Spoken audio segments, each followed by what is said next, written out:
Do they have my back? Are they on my team? When I reach out for them, are they consistently there in the way that I need them to be? In relationship, we're constantly, very subtly asking those, what happens when we're in conflict? How does my partner handle that? How do I handle that?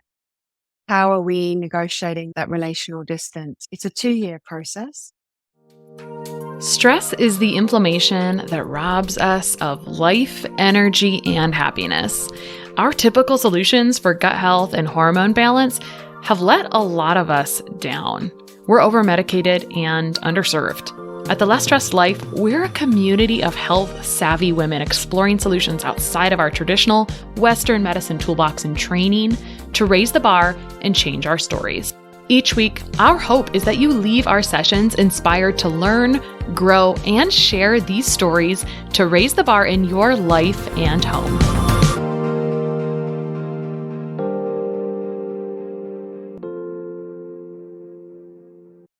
All right, today on The Less Stressed Life, I have Jennifer Nurick, who specializes in healing anxious attachment injuries and childhood trauma.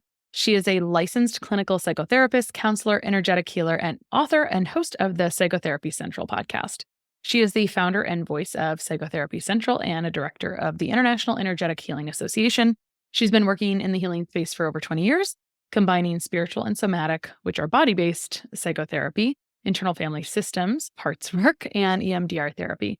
She offers transformational courses to help individuals and couples heal trauma and build secure, long-term relationships. Welcome to the show, Jen. Thank you so much for having me on. I appreciate it. Yeah. So I love this topic of attachment styles. I know we're going to go really specific today into a particular attachment style, but something interesting I thought about you when I was reading your bio was that you started as a counselor and then you assembled quite a toolbox. Will you tell me why that happened? Why did you get in some of these other energetic and somatic based modalities after, I assume, going to school for counseling? So I first went to university and studied political science, interestingly, because it had a lot of development studies. There was a lot of, I was really interested in inequity. I grew up in housing commission, a council estate. There was a lot of poverty around me, and I got an assisted place, a scholarship into a private school. And so I grew up from the age of 12, straddling these two socioeconomic groups, living over here, but then socializing over here. And then I think when I went to university, I was looking at not only inequity within the UK, because that's where I'm originally from, but also globally. And so I really wanted to help. And I was really curious about, could I help? What could I do? And so actually, initially I studied politics. And it was later on in life that when I arrived in Australia with my partner, because of I came in as a de facto, I wasn't able to work, but I was allowed to study. So I just started studying things that I was interested in. And I started to study kinesiology, which is muscle testing. And that actually blew my mind. I had never experienced anything where you could test a muscle on your body. And if I'm weak, if I didn't have enough iron in my body, my muscle would go weak. And if I had enough, it would stay strong. Yeah, I just thought that was crazy. So I actually trained in kinesiology. And from there, I trained in energetic and spiritual healing. I was connected with and working with a couple of really amazing healers in Australia. And then I ended up training energetic and spiritual healers in Australia so they could become certified and insured. And I'm still very involved in that community. And then it was from there I went into psychotherapy. Then I did a master's in counseling and applied psychotherapy. So I've already by that point been seeing clients one-on-one for about 10 years and had a lot of opportunity to do some of my own work. So I met somatic work, interestingly, in a meditation component of the energetic and spiritual healing course. And it was a 2-hour class. The lecturer taught us this practice called focusing. It's a 7-step practice that anyone can search up online. If you type in focusing somatic practice, you can just pull up the 7 steps. It's in my book as well. And I remember going home and I had a little bit of ovulation cramping. And I thought, I'm going to try that thing I've just learned. So I sat quietly and I went into my womb space with my mind. And I dialogued with that space, and I gave it a voice, and it shared feel really unsafe and just other things that were happening in there. And I allowed it to be heard, and I sat with it and almost energetically held its hand and sat with it. And then I thought, okay, I'll just go make dinner now. And then I went off to make dinner, and then I suddenly thought, hang on, Jane, does it feel any different? And I checked my skin again, and the cramping and the pain was completely gone. And that was another one of those, and I'd had really bad period pain as a teenager. So from when my cycle started to about 14, 15, very heavy, very painful. And the only way that my parents knew to do anything about that was to take a Panadol. So I would take a tablet, it would work almost dot on 2 hours, and then the pain would just come back. So it wasn't dealing with the pain, it was just suppressing making the pain go away. So again, just blew my mind. And that was my introduction to somatic psychotherapy. That modality particularly was created by someone called Eugene Gendlin. His work is quite dense. He's a philosopher, very academic. But if anyone's interested, there's Anne Wise of Cornell. She's written some more things that are much more for the layman. But it's in that work in chapter 2 or 3 of my book, so you can read about it there. Because it was seeping in through the energetic work, and also through the energetic work, I was doing what's called parts work. So inner child, inner parent, inner adult. So transactional analysis model. But it's based, most of you would have heard of it as inner child and reparenting.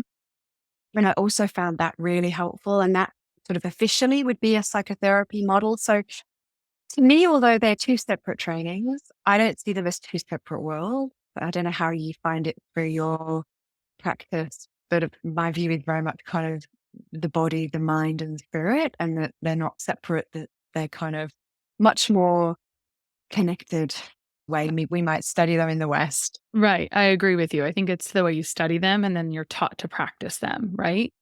You're taught to practice them one way. And I do see more, I believe, intermingling of this, but I think this is where, with traditional education around counseling, I don't think somatics are always a part of it. Now, I'm not speaking as a person who's trained in counseling. This is just my view of the people I know. But as I look through some of the menu items that psychotherapy practices now have, they seem much more expanded than they once did, which is what all of our professions should be doing, is expanding to encompass multiple modalities that support one another and feed into one another.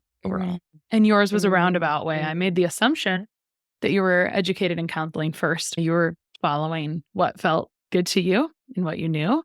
And you said something interesting, that you grew up one way and then you went to school to try to change it from a very systematic or political approach. And now I think you're probably making a difference in the world. And for those that maybe you see mirroring, or you understand the experiences that some of these people had, you're approaching that in your work now, is what I'm making an assumption. I'm piecing this together, like maybe that life comes full circle usually for most of us. So I'd love to hear a little bit about how some of your past informs how you got into attachment work.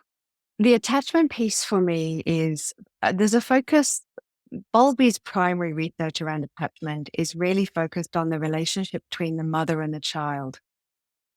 At the moment, it's being expanded out into what is also the broader environment. Because if you have a mother who's very caring and loving and attuned to you, but she's not safe, maybe she's in a domestic violence situation, or the environment that she's living in isn't safe, her nervous system, we were going to touch on, her nervous system's likely to be in hyperarousal, so that kind of fight or flight state, which appropriately, because she's not safe, or in more of a hyper-aroused state where it's gone into that kind of shutdown, and we can even enter depression and hopelessness in that space. So environmentally, and the other people living in the home also impact the attachment system.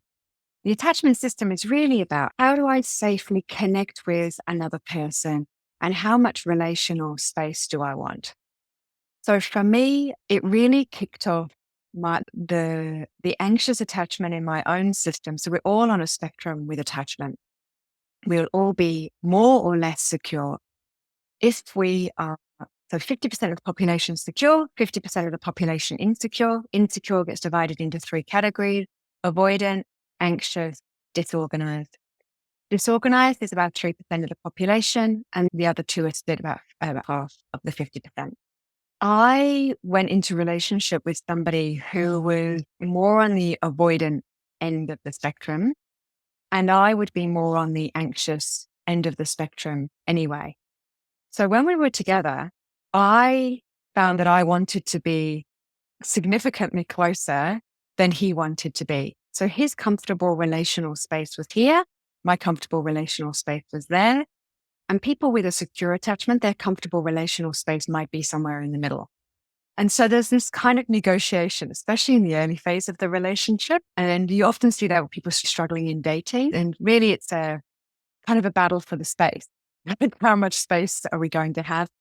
And when we find a resting place, a little place to dance, because whenever we've got 2 people in a relationship, it's always going to be unstable in some way. It's always going to be moving.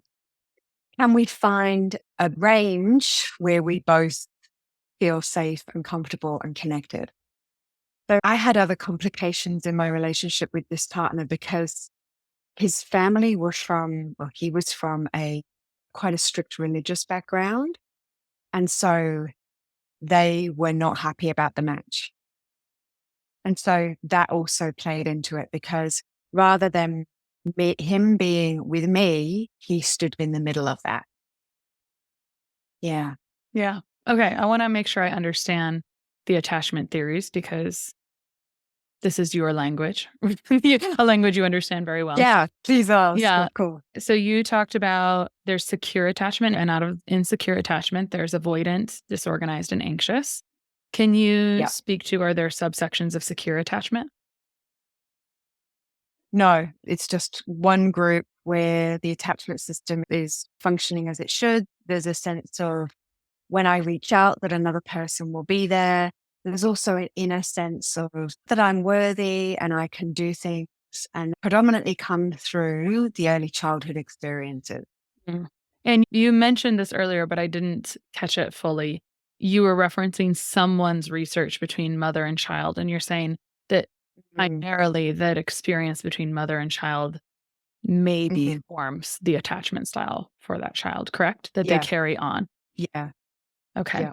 And so let's talk about these insecure attachment styles, identifying them and what people can do. Or maybe you brought something up offline that's interesting and very relevant to your story as well, which is when people end up in couples therapy, what dynamic is usually present? Yeah. Great question. So about 90% of couples who go to couple therapy is an anxious and avoidant dynamic. And there's often a cycle at play in that dynamic where something will happen. So let's say I go on holiday and my husband I'm picturing we're going to have this amazing weekend. He's going to take a break from work. I'm taking a break from work. And suddenly I'm sat with the kids. We're about to go out for a walk and he's hiding up in the bedroom, answering emails and doing work. And I walk in and I say, "What are you doing? We've agreed that we're not going to be working and you're hiding up here." And so I come into that elevated, my nervous system's already in fight or flight, that kind of like her. And so then his response, what do you think his response is? Defensive. Absolutely. So he has a defensive part that comes forward. I'm literally 5 minutes. You're always on at me. Da, da, da, da, da, da, da. So then he's defensive. And so that creates more relational space. So what initially I'm wanting connection. I'm wanting to be closer. But the way I've gone about it has caused this defensive part to come up and he stepped away. Now I feel that more distance. And so then I escalate, right? It's called a protest behavior, right? So I protest more. And again, Sue Johnson, who is credited a modality in couple therapy called emotionally focused therapy, he calls it the pursuer withdrawer dynamic. So I pursue again, I escalate, the protesting begets even more. And then what do you think he does? He just withdraws more. He withdraws. That's it. And so then he stands down his laptop. Oh, I can never get anything right. I'm just going to go and go out to the shops or whatever I'm going to do. And so then, as the anxiously attached person, I haven't got what I want. He hasn't got what he wants. And the holiday is maybe we're not speaking now for the next 5 hours. And so that is a cycle. And in the book, I teach different ways of how the person with the more anxious style can start differently, because we know that the way that you start a conversation, I'm going to say conflict, but a tricky conversation or something I'm not happy about, the first line of what you say has a massive impact, huge, like 70%. That's Gottman research. So if I go into that space and I say to my partner, so rather than expressing anger, which is what I did in the first instance, if I go in and I say, Chris, got this really like sad feeling because like we said that we weren't going to work and feel sad. And then I have this like fantasy that you don't want to be with me and the kids, and makes me feel nauseous in my stomach. Mm. So when to do that, I have to dip down into my feeling underneath the angry. Mm. And underneath the angry, I've touched on sad, and then I'm expressing sad instead. Usually what happens then when we're able to express the deeper, more core attachment need, I've said I'm sad and I really want to be connected to you, then he might have a chance to say, oh, you know what, I didn't want to answer emails, but I got an email from the boss's boss and I just had to, but come sit with me and hold my hand while I finish the email, and then let's go for a walk and we'll go to the coffee shop. So there's a whole different potential there once you're aware of the cycles that you're in relationally. Very interesting. And that's what we're going to dig into a little bit more now, right? Is okay, so if you are anxiously attached, what are a couple of ways someone might know if they're anxiously attached? You brought it up already, but just a couple of ways someone might say, okay, I'm starting to see that avoidant attachment. What might it look like if I'm anxiously attached? Yeah. So a lot of people will be confused because they'll say, I'm not like that with my friends. So often it will show up mostly in the intimate relationship. It's when we try to form that secure attachment with one person. And just for the listeners to know, it takes 2 years to form a secure attachment. And we know that from the research. Yeah. Yeah. Which is quite big, but necessary, because we need to know there's lots of little things that happen in that time where we establish the safety of the other person. Do they have my back? Are they on my team? When I reach out for them, are they consistently there in the way that I need them to be? In relationship, we're constantly, very subtly asking those. What happens when we're in conflict? How does my partner handle that? How do I handle that? How are we negotiating that relational distance? It's a 2-year process. So when we're anxiously attached, the things that we'll notice are, I'll talk about it being fairly extreme so that you can get a strong sense of it. When it's extreme, there's often a hypervigilance that goes with it. So we can be very hypervigilant to very subtle things. Like I might say, oh, I had a terrible day at work today. And then I want to debrief. And then I might see my partner look away and look at their phone. And I might feel a pang of, he's not listening. He's not interested. He doesn't care about me. And that can be triggering from childhood stuff. So often when we have the anxious attachment, it's coming from somewhere. So there's been experiences like that in the past. And when I say the word trigger, I'm meaning there's something happening in the present that creates the same feeling in me as multiple experiences or one big experience in my past. So when that thing happens, I feel the same intense feelings. And often the thing that will happen in the present might be a volume here, but my response to it is a volume here because of all that pain that's associated with that thing being seen, not being attuned to.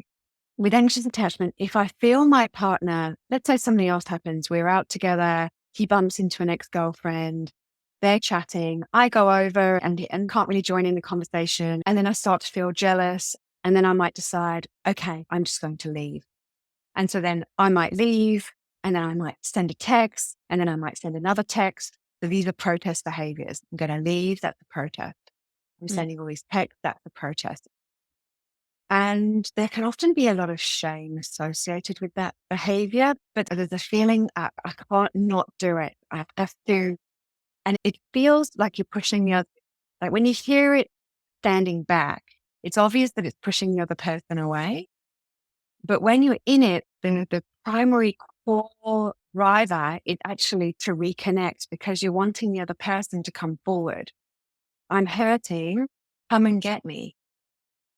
Yeah. Sometimes when you start to learn about all of these things, it feels like there's never an end to the work that could be done. So when I hear this as a wife or a parent, and I think of, oh my goodness, how do you make sure I'm just going to digress for a moment because instantly as I learn about these things and how they take shape, then I think as a parent, how do you help support your children in secure attachment? And some of that comes through with things you've described, but I think I need to hear it from you anyway.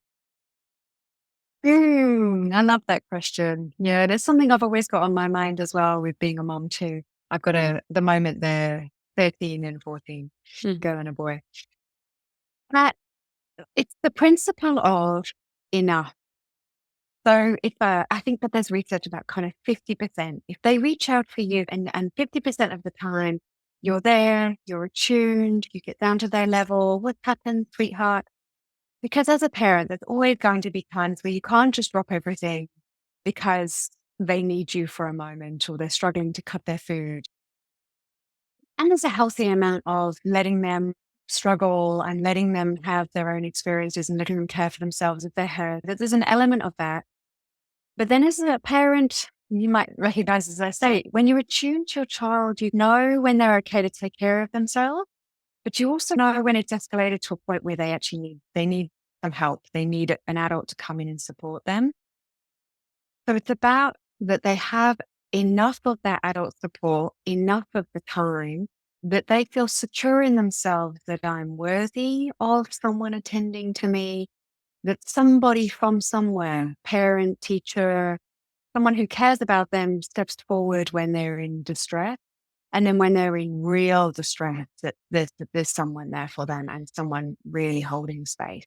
Yeah, that's so simple and helpful to say because I think that's the worry of every parent is you cannot always drop everything. Plus, how someone else perceives a situation is going to be two people can be in the same situation and perceive it completely differently. For one person, it might be the worst thing, and for one person, it might be the best thing. And there's a lot of nuance there. But if we can just cut it down the middle and say, if at least 50% of the time they feel like their needs are really being met, that they're being given attention to, that you're being attuned to them, then you're in the right direction, which is just lovely. Exactly. Yeah. And it's not about the things, it's really about the emotional attunement. You know what it's like? It's that moment where you can see your child sometimes from the end of the garden and one child's asked them to do something and you just see a look on their face and you know exactly what they're thinking.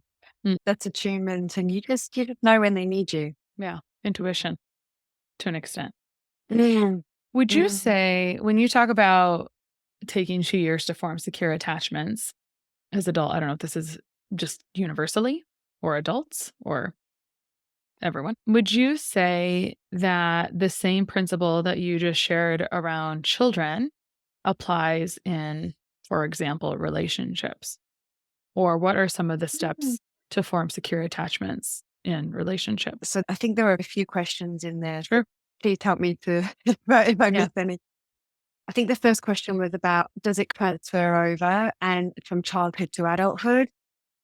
The attachment system is different. It's not a 2-year process with children because with babies, they literally attach, don't they? We call it, they attach to your breast or they literally attach to you. And that attachment process can happen equally if a baby's bottle fed, just in case people are listening and thinking, oh, maybe it didn't happen for I me. instantly was breastfeed, actually just know once that. wondering that. So thanks for answering. Yeah. I remember that. No, absolutely. The attachment will still happen even when the baby's bottle fed. The smell of the mother, it's from an energetic perspective, it's that kind of that heart opening and that moment when you go in and you've got a headache because you've only slept for 2 hours and your eyes are blurred and then But then you see their little face looking at you, and it's the smell, it's the heartbeat, it's all of that. So yeah, for infants, babies, toddler children, different. But as adults, they've done research where they were looking at where do people go when they're distressed? Are they going to their family? Are they going to their friends? And they found that it takes about 2 years for the person we're going to when distressed to really make a shift fully over to the primary attachment person, the person we're in relationship with. And it's really clear. I remember seeing it was done out in sort of 3-stage block chart. Right, it's not pie diagram. Yeah. There's a very clear trend amongst a whole lot of different people, 2-year process. So it's a 2-year process for adults with a new person. But the actual attachment system is quite similar, really, to the childhood one. Like the core questions being asked are really similar. Are you there for me when I need you? Am I important to you?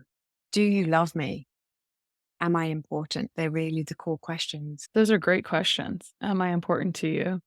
Are you there for me? Do you love me?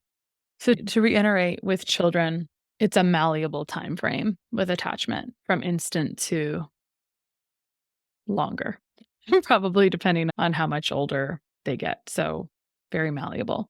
With a new person, it's a 2-year attachment situation to be developed. So we talked a little bit about identifying if you're in an anxious attachment style, which can be a little bit of that hypervigilance. We talked about that protest that happens a bit there. So I always think the first step to addressing anything is the awareness, which we've now handled concepts of the awareness here today. We talked about the 4 attachment styles, the 3 insecure types, the 1 secure type. We gave that very lovely example of you being an anxious attachment with an avoidant attachment and some examples there. We talked a bit about children and how they're impacted very well. So if we're thinking about relationships specifically, I've been thinking a lot about how relationships are with everything are a big piece of stress for people. And to your point with your stories and examples. So I don't know. I think there's room for reiteration because this is new learning. So for me, it's a lot of new learning. But as I move this around in my brain to understand it well, let's talk about how someone who might be, for example, anxiously attached, which you are very familiar with, might navigate a relationship. And you've given some examples already, but might navigate a relationship for, let's just say, more success. I wonder, would it be helpful to just speak a little bit about the avoidant pattern? Yeah, so that sure. Of course. people can understand that a little bit. And if we're going to talk about that, can you also mention what the disorganized pattern is? I know you said it was 3% of people, but we haven't really given any lip service to what that is. And it's not obvious to me by the name. Yeah, great. With the avoidant type, so whenever we have an insecure style, there's been this kind of reaching out of the child, and there hasn't been a reaching back enough of the time or in the way that we needed it. 2 reactions to that are, 1, I become anxious and I follow the caregiver around, which can also happen if I'm in an unsafe environment, or if I'm ill and the parent is overprotective, then I get the sense of the world's not safe. My nervous system's been hyperaroused all the time. The other option is that I give up reaching. I just go, okay, so I need to make my own sandwiches, and there's no point in me telling anybody that I need the toilet or that I'm upset, because clearly everybody is not capable of being with me for different reasons. It could be people working a lot. It could be depression. Who knows what's going on in them? Lots of different reasons. It could also be that the parents have quite an avoidant attachment style themselves. What's really happening in that system is that there's quite a big, call it a blocking part or a numbing part. Those are the words that my clients often use, that kind of will come over. So when they feel that kind of attacking thing that happens, they'll have this, often a part that kind of feels like, I've done something wrong again. And in order to keep to maintain the relationship, I need to just shut everything down and I need to back away. So it's not obvious when the avoidant people pull back, that in their way, they're actually trying to maintain the relationship as well. It's just they feel like, oh, she's angry, I've got to get back. And she feels, oh, he's moving back, I've got to get closer. Mm. And so they're both trying to maintain the relationship. And I think that's a really important part for people to understand what's actually happening with the avoidance system. Okay, so disorganized. Disorganized is when there's been childhood trauma. And that's when the caregiver is sometimes a source of food and nourishment and care, and is sometimes dangerous. So there is this compulsion to be close to them to survive, bearing in mind that any child, probably under 6 or 7, if they're left alone, is going to die. So we have a very strong human attachment system that drives us to attach to our carers. So I'm driven to attach, but then being close to this person is sometimes really dangerous. And so I have to pull right back. Yeah. And again, I would expand that to a bit into the environment that they're in as well. So that's what happens with the attachment system. And so then as adults, when we try to get close to people, there's this often a really big rush into the relationship. Oh, it's amazing. It's just so amazing to be connected. And it can feel really euphoric, is a really good word. And then something will happen and it to get away from that person as fast as I can. And it's painful and awful. And then it's resolved and it's back.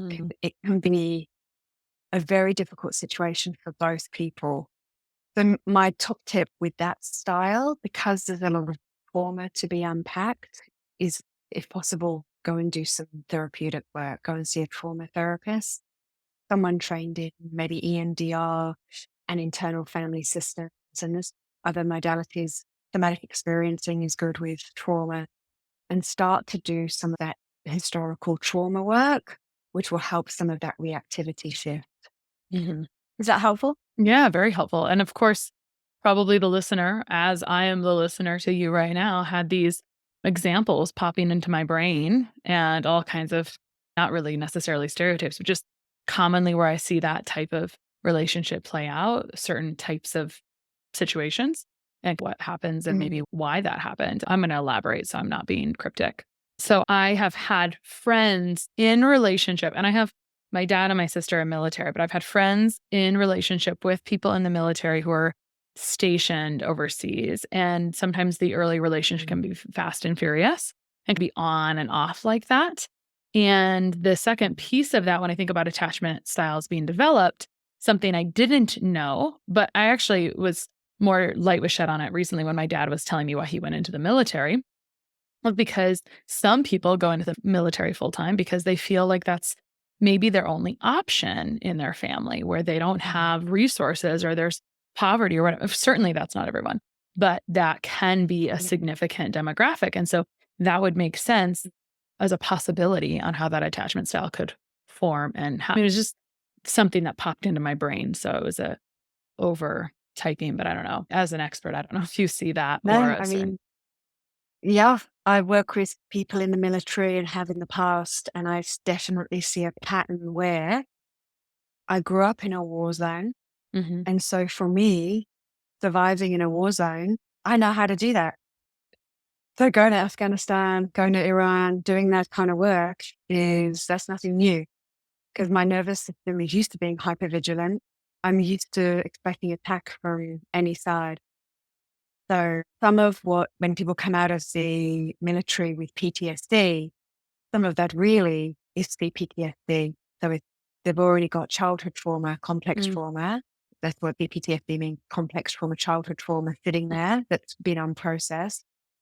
And then when similar events happen, but in a different storyline because they're in the military, it's then invasive memories come through. So often there's 2 spots to work on. There's the actual trauma that happened in the military, and there's the trauma that happened in childhood. But yeah, I hear it a lot. I grew up in a war zone. For some people, being out there is no different, or sometimes even better than it was at home. Yeah. When you describe it that way, I think that's advanced self-awareness. To be honest, I don't know if some of the people I know wouldn't be able to maybe put their finger on the fact that, oh, yeah, I was growing up in a war zone. I think something I used to say that was similar, but not so much, was that Oh, I wanted a really big family because I enjoyed the chaos of the big family. And then I started experiencing that and realizing, oh, this is actually quite challenging. It's because the chaos of that situation became the norm. And what became the Yeah. challenge was, what did it look like to have calm that felt uncomfortable? And so it's just interesting. I Mm, find all of this language, the linguistics of all of this, just helpful in us. It doesn't have to be our identity. I don't know if you disagree, but I don't think we have to necessarily say, I'm anxious attachment, so this is just my identity forever. I think it's just a helpful thing to help mm. understand oneself, right? So you can move towards secure attachment. Absolutely. And I'm so glad that you said that. Absolutely. And we know, again, from quite a bit of research that attachment styles can change over time Mm, through different things. Some can be organic, some can be through being in relationship with someone who's quite secure. The tendency is when we have one of the insecure styles that we tend to pair up with someone else with one of the insecure styles, unfortunately. But sometimes there are different ways, but one of the ways is to do conscious work with it, but it can absolutely change. And like you just said, it's a lens to understand behavior that I know really helped me, because when I really read about it, I thought, okay, that makes so much sense. Okay, I get that.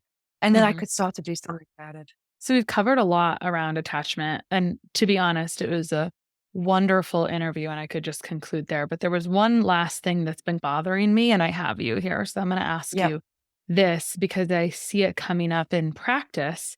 And I'll give you an example that I used to tell people. Don't put me in front of the Mm, food. I won't be able to quit eating it. And to me, that was a self regulation thing. It's a pattern that, even though that's not necessarily an area I focus on, it's an awareness of, wow, there's a self regulation issue. Can you speak to self regulation for a bit? Probably one of the most underrated nutrients I use in practice is potassium. Low potassium can be a huge factor in energy, relapsing gut issues, thyroid function, and even regulating blood pressure. Now, your blood test for potassium will look normal most of the time. Otherwise, you'd feel faint and maybe like you're going to pass out. But your tissue levels of potassium will decline with an increase of the stress hormone cortisol. Big picture, I find it's just really hard for humans to get enough food-based potassium in their diet unless they live in a tropical place. And I'm usually recommending my clients get at least 4,000 milligrams of food-based potassium per day. That's why I really commonly recommend Jigsaw's pickleball cocktail to help my clients. It's one of the only electrolyte products on the market with a hefty dose of potassium at 800 milligrams per scoop, when most electrolyte products only have about 200 milligrams, making it really hard to reach those high doses of food-based potassium I recommend per day. Plus, it's automatically the best choice if my client is dealing with swelling, which can be related to imbalances of sodium and potassium in the tissue.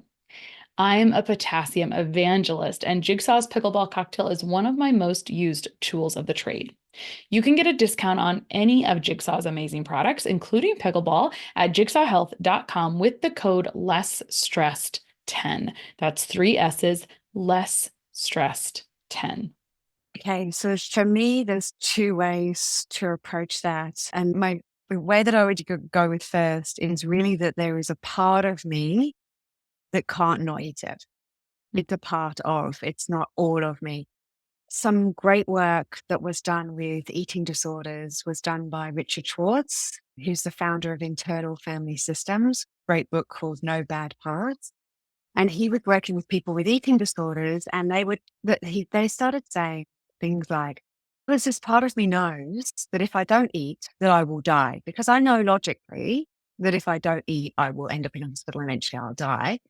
But then there's this other part of me that is babbling and will not let me eat anything other than butternut and broccoli or whatever it is. And so Richard Schwartz kind of went, okay, I wonder what it would be like if we could actually talk to these different warring internal parts Mhm. and we could get to know them. So that's exactly, he found that actually you could talk to them. And he started to find that. So let's say I have an eating disorder and I'm really struggling with the part that is not letting me eat and is controlling everything. When I turn towards that part, often it will say something like, if I don't do that, then she'll cut herself. and this cutting part might come forward. Or if I don't do that, then something else will happen. So it's actually working really hard in some way to try and protect me. As usual, So how the body works. yeah, yeah. So all of our parts, the angry part that, and they're all working to protect us. So my curiosity, when you've got the plate of food in front, would be the part of the self that come up, the voices in the head. Might be one part that says, well, you have to eat the whole thing. There's no choice. There might be dad's voice that says, oh, you're a bit big. You need to be a bit smaller. So often we'll have a few voices as we sit looking at the plate of food, and whichever is the loudest voice is the one that will win. Mm. But that's something that can totally be worked with through something like internal family systems. I have so many more questions, but I'll keep them under wraps. When I personally experienced that, it felt unconscious, which I don't know if that's relevant or not. I think maybe that's just the layer over the top of whatever the voice is sometimes. I'm not sure. Consciousness has been an area of major interest for me this year, right? I find that what we don't realize is the part keeping us held back. So it's our lack of awareness around a particular thing that keeps us stuck in some pattern.